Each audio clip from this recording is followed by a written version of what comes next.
Hello, and welcome to Anime Audio Commentary. Today I'll be commenting on episode 11 of My Dress Up Darling Season 2. If you'd like to watch along, then start watching now.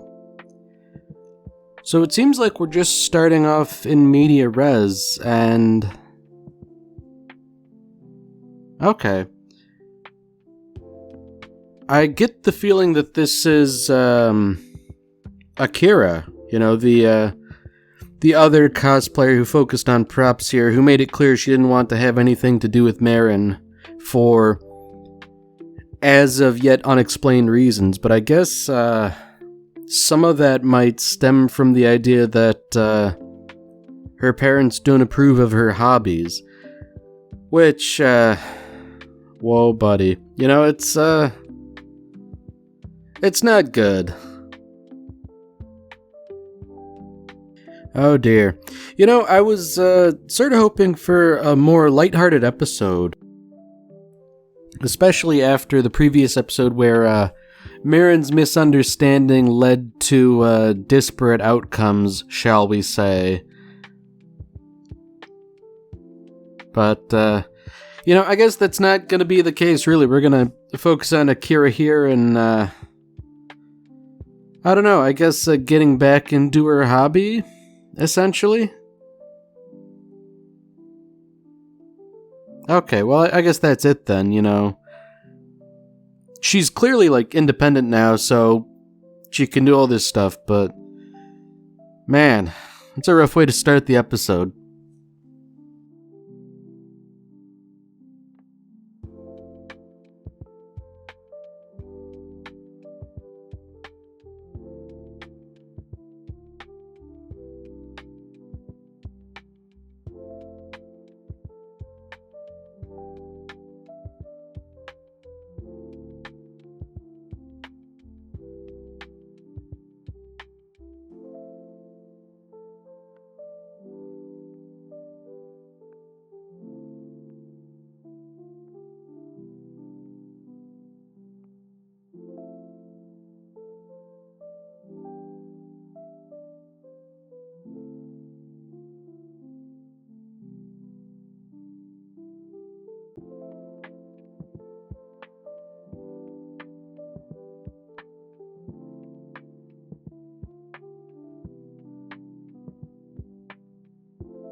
So, we've learned a little bit more about Akira, but none of what we learned really explains the seeming personal antipathy she holds for Marin. I can understand why she would be standoffish the way she is, but, I don't know, did Marin pick on her or something? That certainly isn't, within the realm of possibility, I would say, so... I don't know, I can't help but think that Akira's maybe jumping to a conclusion here that isn't warranted by the facts on the ground.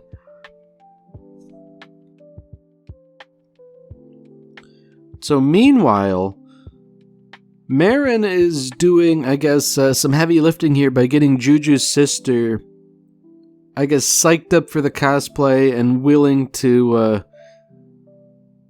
help out and do all that. Ooh. So there's more talk of Black Lobelia, which was that character from that Magical Girl anime that had been cosplayed in the previous season. And I guess the idea here is that Juju is going to cosplay as Black Lobelia, who is the character Marin had done previously. And I guess on top of all this is all speculation. There's still talk about whether or not Juju will actually show up. I mean, I think we do know at this point that she kind of will do it for her sister, even if she's not thrilled about it. Okay. Yeah, something about this seems, I guess not entirely above board here. I feel like you can't just spring this stuff on people, even if it's not a bad idea, I mean, case in point, like, Juju doesn't seem like the type of person who's, gonna do well with surprises, as she says right here. And, like, that's a pretty hard denial. It's like, no, I'm not doing it.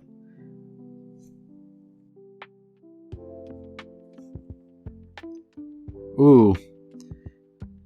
So that's, a sort of incautious approach, claiming that, like, it's your body type and your baby face, and that's why you won't do it. I mean, that all might be true, but it might be a bit discourteous to say as much. And, I guess the one thing we've learned, the foreshadowing in a previous episode proves that you can sort of circumvent the body type issue here. So, I guess the question remains that, like, with prosthetics and all the appropriate things to help here, will she do it? And it seems like, I don't know, like, she's not entirely closed off here. I mean, if she's asking, like, how did you figure out my reasoning for this? It seems like,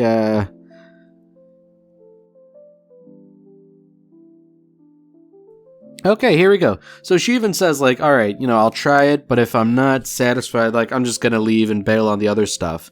And, fair enough, really, because she's really only there as a favor in the first place. So now we have Gojo and Akira. And I guess it would make sense that with most of the costumes done, it would be the two of them working on props and things like that. But the question is, what are we gonna learn here? Because Akira is still something of a mystery character.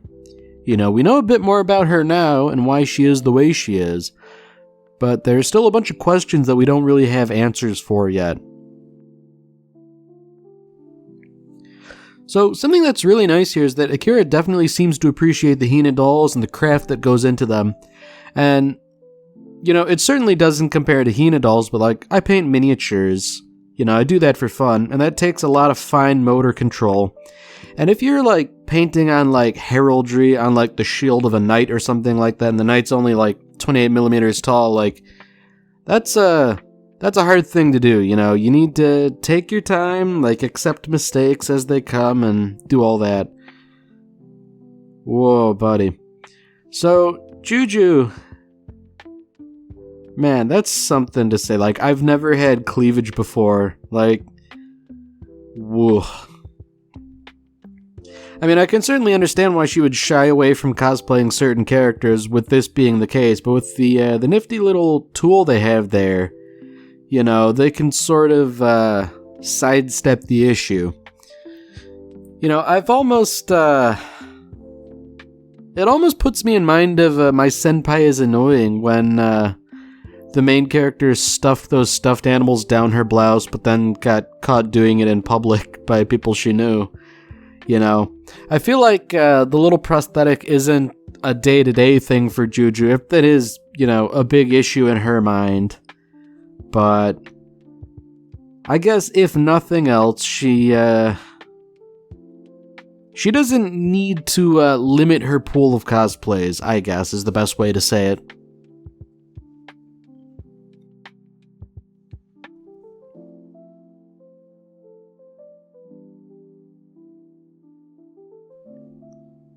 So I guess we're learning a little bit more about cosplay here in that,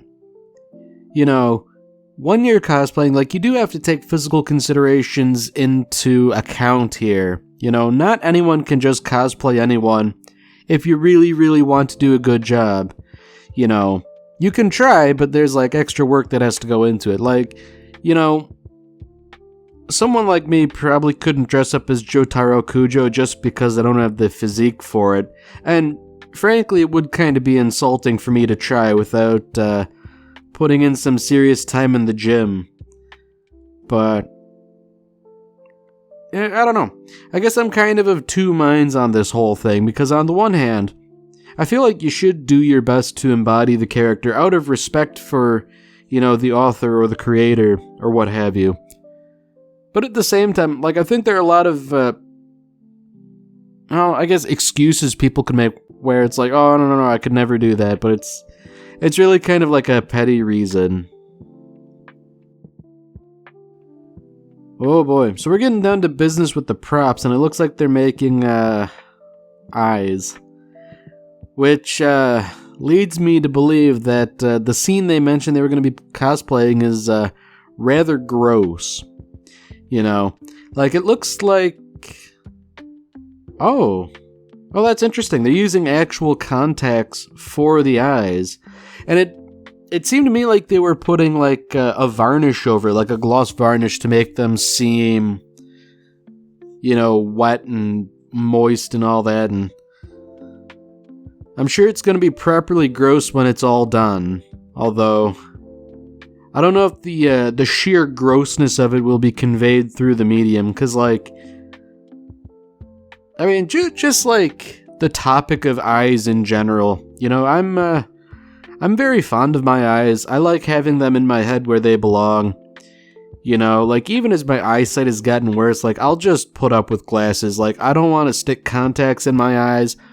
I don't want to, take a dice roll on LASIK surgery. Like, I'll just take glasses however increasingly thick they become as I age, Like, some things just aren't worth it,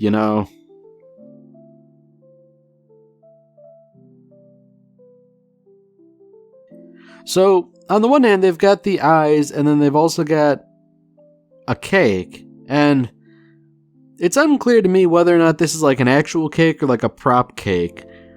I feel like it's probably got to be a prop cake considering they were working in Gojo's room here, but surely it's not going to be filled with the eyes, right? That would be remarkably gross. I mean, if you think about it, like the amount of eyes you would have to get to fill up a cake, like, that's a lot of people who aren't going to be seeing much of anything.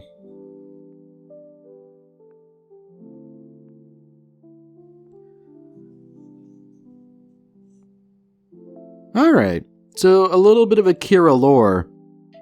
She wasn't even initially interested in cosplay. And indeed, she still doesn't strike me as remarkably interested, but, people asked for help with props and she obliged them.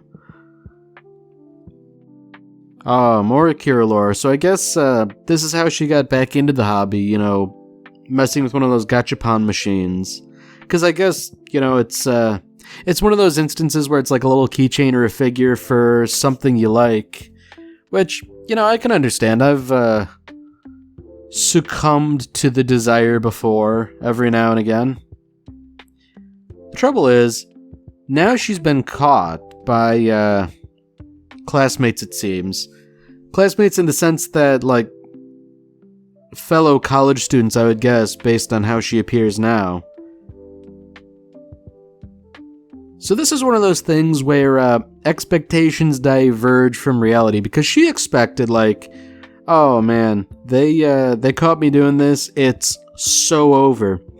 But it turns out she's actually so back, because they appreciate the film, they see that she does too, and they're like, oh, we're gonna cosplay and all that. It's nice when you can make friends over something like this.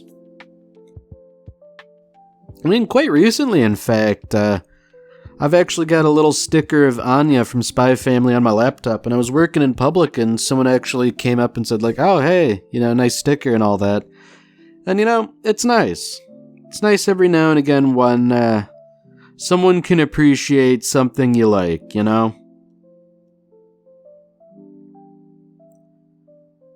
Oh, wow. So if that's Juju, she's, done a pretty good job cosplaying this in spite of everything. In spite of her reservations. So, I mean, I guess I can't comment on the accuracy of this fictional series within the anime, but, like, based on just looking at her, you know, it seems like a perfectly serviceable cosplay. And I guess based on the reaction of her sister, like, it is truly a superlative job done by her. So, like, I know there's probably got to be, like, confidence issues here, you know, being, you know, petite in frame being a key reason why she avoided doing this, you know. I feel like hearing some praise like this might go some way to alleviating it. Like, it's likely not gonna fix the problem, but, I mean, it's certainly not gonna harm it, you know?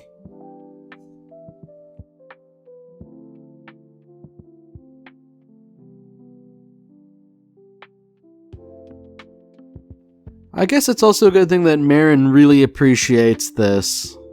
You know, seeing as how she was kind of pivotal to getting Juju involved, both in this and in the other thing, and, considering that this was also a character she had herself cosplayed.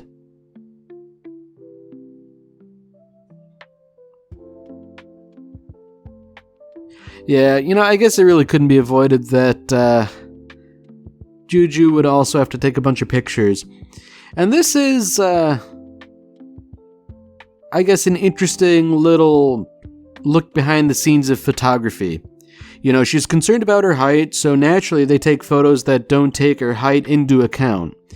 You know, if they're doing something full body, they take it from a low angle to accentuate her height.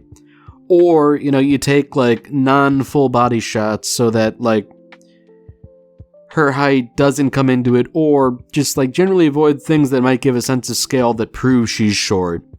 You know, it's not quite like, forced perspective, I want to say, but, like, that's stuff they do in movies to make people seem big or small. You know, you just sort of set things up carefully to the point where it looks as though someone is big or small, and that's, you know, basically what's being done here.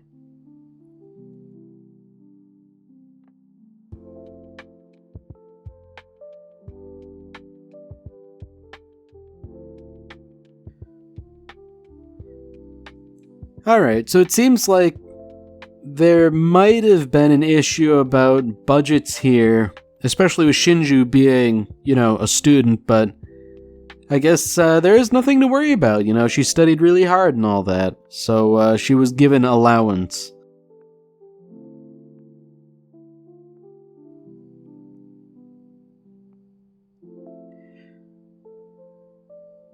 Alright, so, you know, all's well that ends well. Like, in the end, after this whole adventure, Juju is thankful for everything. It's like, look, you know, I never would have done this if you hadn't pushed me, and I know I was reluctant, but everything turned out well.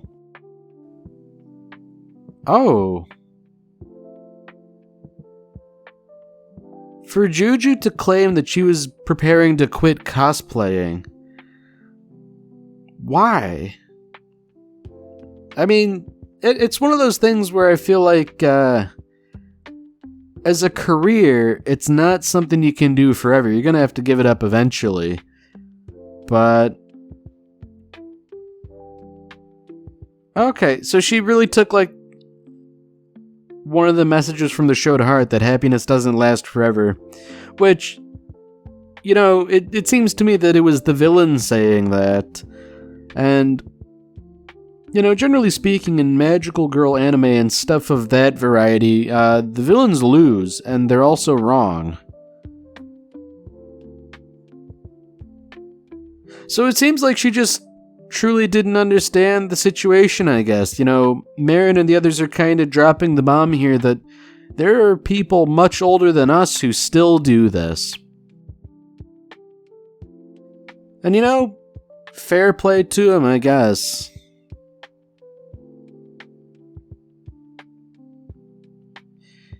Yeah, you know, Marin's making a good point here. You spend most of your life as an adult, like, you can't give up everything you enjoy when you become an adult. You know, you do have to retain some stuff. Like, I guess, speaking pragmatically, like, you do have to give up some things just by virtue of aging. Like, you can't be an adult playing around on, like, the monkey bars as a matter of course. Like, maybe once every now and again, maybe with your own kids, but, you know, like, there's some things that you do have to give up, but other things where, like, you don't necessarily have to do that. And I guess I feel like something like that for me would probably be anime writ large. Like, you know, like, I probably can't get away with, like, watching, I don't know, whatever, like, the new children's equivalent of Pokemon is these days, necessarily, but, like, you know, there's nothing wrong with seeing the new Ghibli film every now and again, or even watching something like this. I mean, there may come a day when I have to stop, but I don't know, I feel like the medium of animation, irrespective of whether it comes from Japan, like, there really is no age limit on something like that. Certainly no upper boundary.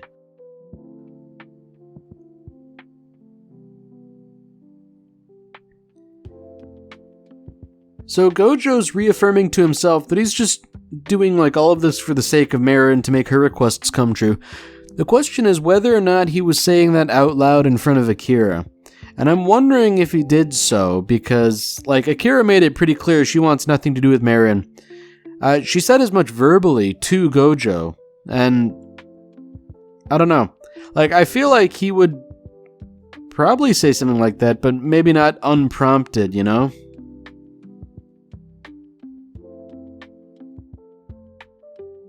Ooh. So the topic between Marin and the others has shifted to Akira and what the deal is, and, you know, someone's like, oh, you know, does she not like me? But, well, no, like, it's not you, it's Marin, but, ooh.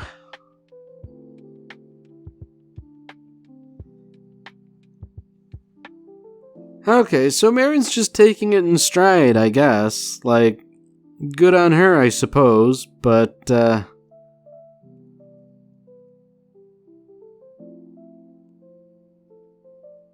yeah, no idea what Akira's problem could possibly be other than just, like, not liking her personality for whatever reason. I hope we will find out, because it's kind of bugging me a little bit.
Alright, well that's it for this episode.